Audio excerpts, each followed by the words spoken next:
வணக்கம் நண்பர்களே, நான் ஈஸ்வரன் பேசுகிறேன். சிங்கப்பூரில் ஒரு நபருங்க, அவர் பேர் வந்து டியோன்னு பேர். டியோ கின் டி ஃபுல் நேமு. அவருக்கு வந்து வயசு 79. ஆனால் இந்த வயசில் அவர் செஞ்சிருக்க காரியமா இது அப்படின்னு எல்லாருமே வந்து ஒரு மாதிரி ஆச்சரியப்படுறாங்க. அதாவது உடனே நினைக்காதீங்க இது பெண்கள் சம்மந்தமான விஷயம் எதாவது பண்ணாரான்னு. அது இல்லை. இவர் பண்ணது வந்து போதைப்பொருள் கடத்தினது, ட்ரக் டிராஃபிக்கிங். அதனால அதுக்கான விலையும் இவர் கொடுத்துட்டாரு. அதாவது சிங்கப்பூரில் வந்து போதைப்பொருள் கடத்தினா death sentence, mandatory death sentence. அது யாருமே தடுக்க முடியாது. 15 கிராம்ஸுக்கு மேலே கடத்தினாங்கன்னா ஆட்டோமேட்டிக்காக தூக்கு தான். ஸோ இவருக்கு வந்து 7ஆம் தேதி, அதாவது ஃப்ரைடே, இந்த மாதம் ஆகஸ்ட்டு 2026 அன்றைக்கி வந்து தூக்கில் போட்டாங்க. அதாவது தூக்கு தண்டனை வந்து எப்போவுமே ஃப்ரைடே தான் போடுவாங்க.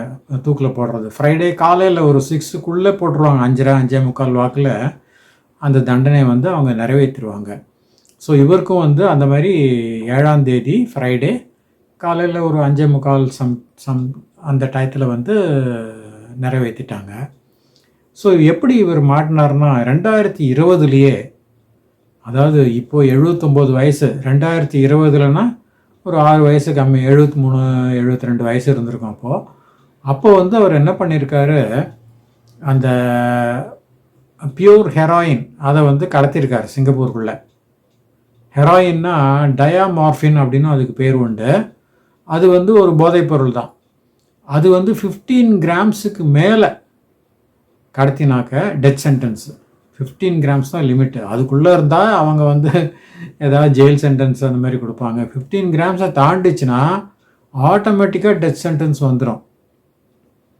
அந்த மாதிரி தான் இருந்திருக்கு. இவர் இப்போ பண்ணது வந்து 24.81 கிராம்ஸ், கிட்டத்தட்ட 25 கிராம் பண்ணியிருக்காரு. அது வந்து சப்ஸ்டன்ஷியலி ஹையர் தேன் தி மேண்டேட்ரி மினிமம். ஸோ அதனால் வந்து 2020 இவர் பிடிபட்டு கேஸ் நடந்துட்டு 23ல் ஜட்ஜ்மெண்ட் கொடுத்துட்டாங்க. இவருக்கு வந்து கன்ஃபார்ம் ஆயிடுச்சு அப்படின்னு. இவர் என்ன சொன்னார், எப்போவுமே இவங்க வந்து ஒரு டிஃபென்ஸ் போடுவாங்க, தப்பிக்கிறது பார்ப்பாங்க. இவருக்கு வந்து ஃபுல் லீகல் இதுவும் கொடுத்தாங்க, லாயரை வச்சு வாதாடிக்கோ எல்லாம் பண்ணிக்கோ அப்படின்னு. இருந்தாலும் இவர் வந்து பண்ணது ஒன்றும் எடுபடலை ஜட்ஜுக்கிட்ட. அதாவது இவர் வந்து இந்த பெந்தமீர் அப்படின்னு ஒரு இடம் இருக்குது, பெந்தமீர் கேலாங், அந்த லொக்காலிட்டியில் இவர் மாட்டிருக்காரு. எப்படியோ அவங்களுக்கு இன்ஃபர்மேஷன் போயிடுங்க நர்கோட்டிக்ஸ் பீரோக்கு. ஸோ பிடிச்ச உடனே இவர்கிட்ட பார்த்தீங்கன்னா அந்த டயத்தில் ஒரு 845 கிராமுக்கு வந்து இந்த நிறையா இது தவிர, இந்த டயமார்ஃபினை தவிர வேறு ஏதோ வேறு வச்சுருக்காரு, ஐஸ்ன்னு சொல்லுவோம், அதெல்லாம் வேறு வச்சுருக்காரு. அதனுடைய மொத்த எடை வந்து 845 கிராம். ஸோ அதுக்கப்புறம் இவங்க நர்கோட்டிக் பீரோ என்ன பண்ணியிருக்காங்க, இந்த ஹெல்த் சயின்சஸ் அத்தாரிட்டி அப்படின்னு ஒன்று இருக்குது, HSAன்னு. அங்கே வந்து இந்த பொருள்லாம் கொடுத்து இதை அனலைஸ் பண்ணி சொல்லுங்கள், என்ன ஏதுன்னு சொல்லுங்கள் அப்படின்னு கேட்டு. ஏன்னா அவங்க தான் டெக்னிக்கல் பீப்புள். அவங்க பார்த்துட்டு அதில் வந்து 24.81 கிராம்ஸ் அது வந்து டயாமார்ஃபின் அப்படின்னு, அது வந்து பியூர் ஹெராயின். அதுதான் 15 கிராம்ஸுக்கு மேலே இருக்கக்கூடாதுன்னு சொன்னோம். அது வந்து 24.81 கிராம்ஸ் இருக்குதுன்னு HSAல சொல்லிட்டாங்க. இவர் என்ன சொல்லியிருக்காருன்னா, எனக்கு வந்து வேலை இல்லை, நான் வந்து இதை டிராஃபிக்கிங் பண்ணல, என்னுடைய சொந்த உபயோகத்துக்காக நான் இதை பல்காக வாங்கினேன். அதாவது பல்காக வாங்கினா எனக்கு கொஞ்சம் சீப்பாக கிடைக்கும் அப்படின்னு சொல்லிட்டு நான் பல்காக வாங்கினேன் அப்படின்னு சொல்லியிருக்காரு. ஆனால் கோர்ட்டில் வந்து என்ன பண்ணியிருக்காங்க, இவர் வேலை இல்லைங்கிறாரு, அந்த டயத்தில் பல்காக வாங்கினேங்கிறாரு. அதனால் ரெண்டும் ஒத்து போகல. ஸோ பல்காக வாங்கினீங்கன்னா பல $1000 தேவைப்படும். ஸோ நீ வேலை இல்லாத போது எப்படி ஒரு நாள் அவ்வளோ கொடுக்க முடியும் அப்படின்னு சொல்லிட்டு அவங்க எல்லாம் பண்ணிட்டு இது வந்து கன்ஃபார்ம்டாக சொல்லிட்டாங்க, இது வந்து நீ ட்ரக் டிராஃபிக்கிங் பண்ணியிருக்க அப்படின்னு. அக்கார்டிங்லி டெத் சென்டென்ஸும் கொடுத்துட்டாங்க. அதையும் வந்து 7ஆம் தேதி ஆகஸ்ட் காலையில், எவ்ரி ஃப்ரைடே தான் நிறைவேற்றுவாங்க.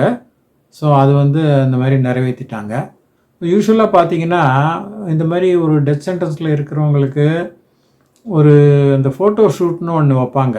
ஒரு மேபி ஃபியூ டேஸ் பிஃபோர் அவங்க ஃபேமிலி வந்து புது ட்ரெஸ் எல்லாம் கொண்டு வந்து இவருக்கு போட்டு விட்டு ஃபோட்டோ எடுத்துக்கலாம், ஒரு மெமரி மாதிரி இருக்குன்ட்டு.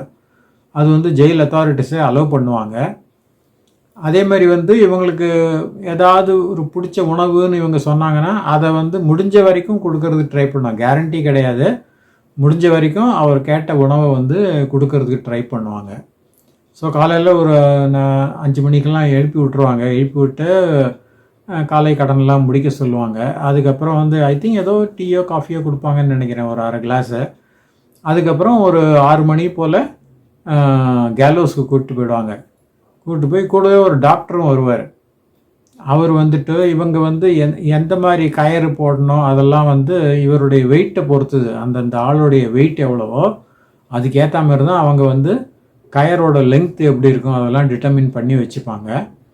அதுக்கப்புறம் ஏன்னா குயிக்காக முடியணும் அப்படிங்கிறதுக்காக தான். அதாவது ஏதாவது தகராறாகி அது ஒன்றுமே நடக்கலை, தூக்கில் போட்ட அப்புறம் அந்த மாதிரிலாம் வரக்கூடாதுன்னு குயிக்காக முடியணும் அப்படின்னு சொல்லிட்டு அவங்க என்ன பண்ணுவாங்க, எல்லாத்தையும் வந்து அனலைஸ் பண்ணி அதுக்கேற்ற மாதிரி அப்புறம் டாக்டர் வருவார். அது விஷயம் முடிஞ்ச உடனே அவர் சர்டிஃபை பண்ணிவிடுவார். ஓகே அப்படின்னு சொல்லிட்டு சர்டிஃபை பண்ணிவிடுவார். அதுதான் ஃபைனல். அதுக்கப்புறம் வந்து பாடியை கொடுத்துருவாங்க. ஃபேமிலிஸ் எதுவும் வந்துச்சுன்னா அவங்கள்ட்ட வந்து பாடியை கொடுத்துருவாங்க. ஸோ அந்த மாதிரி தான் இவருக்கு ஆயிருக்கு. இவருக்கும் வந்து பிரசிடெண்ட்டுக்கு மெர்சி பெட்டிஷன்லாம் போடுறதுக்கு அலோவ் பண்ணியிருக்காங்க. ஆனால் அதுவும் வந்து ரிஜெக்ட் ஆயிடுச்சு. ஸோ இந்த மாதிரி பார்த்தீங்கன்னா சிங்கப்பூரில் வந்து ட்ரக்குக்கு மாத்திரம் அவங்க ஒரு சலுகையே கொடுக்கறது இல்லைங்க. போனால் போகிறது, பாவம்லாம் பார்க்குறதில்ல, பச்சாதாபம் பார்க்குறதில்ல. ஏன்னா அரசாங்கம் என்ன ஃபீல் பண்ணுதுன்னா, இந்த ட்ரக்கை வந்து அவங்க டிராஃபிக்கிங் பண்ணுறவங்க அதனால நிறைய ஃபேமிலிஸ் பாதிக்கப்படுறது. ஒரு 15 கிராம் 20 கிராம் கொண்டாலே அது ஒரு 200-300 ஃபேமிலிஸை வந்து அது குட்டிச்சவர் ஆக்கிடும் அப்படின்னு சொல்லிட்டு அவங்க வந்து இதில் ரொம்ப ஸ்ட்ரிக்டாக இருக்காங்க. இந்த வருஷம் மாத்திரம் கிட்டத்தட்ட ஒரு 16 பேருக்கு வந்து தண்டனை நிறைவேற்றிருக்காங்களாம். இதில் வந்து எந்த விதமான பாகுபாடும் பார்க்கறதில்ல. இந்த இந்தியன் தான் போடணும், சைனீஸ் தான் அந்த மாதிரிலாம் பார்க்கறதில்ல. யார் அந்த குற்றம் பண்ணாங்களோ அவங்க. ஸோ மலேசியன் இந்தியன்ஸு நிறைய பேர் மாட்டிருக்காங்க. இந்த மாதிரி நாகேந்திரன் தர்மலிங்கம் அப்படின்னு ஒருத்தரை வந்து இந்த தண்டனையை கொடுத்தாங்க. அதுக்கப்புறம் தங்கராஜு சுப்பையா அப்படின்னு ஒருத்தர், அவருக்கும் கொடுத்தாங்க. அதுக்கப்புறம் வந்து கல்வந்த் சிங் அப்படின்னு ஒருத்தர் சர்தார்ஜி, அவரும் வந்து ட்ரக்கு டிராஃபிக்கிங் பண்ணியிருக்காரு பணத்துக்காக. எல்லாமே பணத்துக்காக தான். ஏன்னா ஒரு சின்ன பொட்டலத்தை கொண்டு போய் அவங்க கொடுங்க, உனக்கு $3000 தரேன் அப்படின்னா எல்லாருக்குமே ஒரு ஒரு இது வரும், நப்பாசை வரும். சரி, வை நாட் வி ட்ரை அப்படின்னு. அவங்களுக்கு தெரியல இதனுடைய இம்பேக்ட். இல்லை, தெரிஞ்சும் இருக்கலாம், தெரிஞ்சும் அவங்க வந்து சரி நம்ம ஒரு சான்ஸ் எடுக்கலாம் அப்படின்னு பண்ணியிருப்பாங்க. இங்கே வந்து சான்ஸே எடுக்கக்கூடாதுங்க. சான்ஸ் எடுத்து நீங்கள் மாட்டினீங்கன்னா அதோட லைஃபே முடிஞ்சுது. அதனால் $2000-3000 வருதுன்னு நம்ம ஏதாவது பண்ணோன்னு வச்சுங்களேன், அதுக்கப்புறம் நம்ம உலகத்தில் இருக்க மாட்டோம், உயிரோடு இருக்க மாட்டோம். ஸோ அதை ஞாபகம் வச்சுக்கணும். அதாவது இங்கே சிங்கப்பூரில் வந்து கா ஷண்முகம்னு இருக்கார், ஹோம் மினிஸ்டர், லா மினிஸ்டர். அவர் தான் ரொம்ப இப்போ வந்து சீனியர் மினிஸ்டர் ஆயிருக்கார்.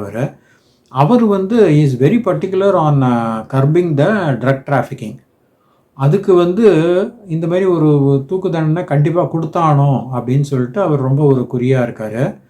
இது வந்து நிறைய சிங்கப்பூரியன்ஸ் அவர் வந்து அந்த இதெல்லாம் எடுத்திருக்காரு, ஸ்டாட்டிஸ்டிக்ஸ் எல்லாம் எடுத்திருக்காரு. ஸோ முக்கால்வாசி சிங்கப்பூரியன்ஸ் மோர் தென் 75% வந்து தே ஆர் சப்போர்ட்டிங் திஸ் தூக்கு தண்டனை அந்த மாதிரி கண்டுபிடிச்சிருக்காரு. அதாவது அவர் என்ன சொல்கிறாருன்னா, இந்த மாதிரி தூக்கு தண்டனை இல்லைனாக்க நிறையா ட்ரக் டிராஃபிக்கர்ஸ் வருவாங்க, நிறையா ட்ரக்ஸ் வந்து சிங்கப்பூர் உள்ளார வரும், அது வந்து நிறையா ஃபேமிலிஸ் வந்து அதுக்கு அடிமை ஆவாங்க, அதனால் ஓவராலாக பார்த்தீங்கன்னா கேடு தான் அதிகமாக விளையும் அப்படின்னு சொல்லிட்டு அவர் சொல்லியிருக்காரு. To say that more people will traffic drugs into Singapore, more drugs will enter into Singapore, there will be more drug abusers in Singapore, and more Singaporean families and individuals will be harmed if we remove the death penalty, in particular the mandatory death penalty. So அதனால் இந்த 79 வயசு நபர் வந்து நினச்சா நமக்கு பாவமாக இருக்குது. Of course அவர் இன்னும் எவ்வளோ நாள் வாழ போகிறாருன்னு தெரியல, உயிரோடு இருந்தால் கூட. இருந்தாலும் வந்து அவருடைய வாழ்க்கை வந்து முடிக்கப்பட்டுள்ளது. ஸோ அவர் வந்து தெரிஞ்சோ தெரியாமலோ அறிந்தோ அறியாமலோ பண்ணிட்டாரு. அதுக்கான விலையை வந்து அவர் கொடுத்துட்டாரு.